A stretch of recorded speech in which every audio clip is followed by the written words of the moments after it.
महाराष्ट्राचं राजकारण आता कुठच्या दिशेने जात आहे याचा आता आपल्याला गंभीर विचार करण्याची वेळ आली आहे. आपण एकानंतर एक सगळे मंत्री बघतोय. त्याच्यात संजय शिरसाट त्यांच्या त्या विट्स हॉटेलचं प्रकरण, एमआयडीसीचे घोटाळे बघा, संजय गायकवाडांनी केलेली मारामारी बघा, त्यानंतर योगेश कदम त्यांचा डान्स बार्सचं आपण ऐकलं, आणि आज आता आपण बघितलं की माणिकराव कोकाटे हे रमी खेळत होते अधिवेशनात बसून, आणि शेतकऱ्यांचं त्यांना काहीच पडली नाहीयेत असे आपले कृषी मंत्री आहेत. आणि त्यांचा निषेध करायला लोक जर राष्ट्रवादी कार्यालयात गेली आणि त्यांनी पत्ते फेकले म्हणून त्यांना बेदम मारहाण करण्यात आली.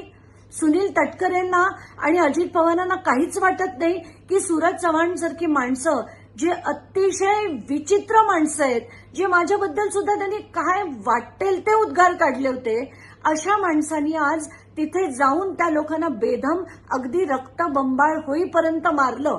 मला असं वाटतं तातडीने त्या सूरज चव्हाणला त्याच्या पदावरून बरखास्त करून टाकलं पाहिजे. अशा माणसांना परत राजकारणात येऊ दिलं नाही पाहिजे, नाहीतर आता जनता रस्त्यावर उतरेल, याच्यात काहीच शंका नाही.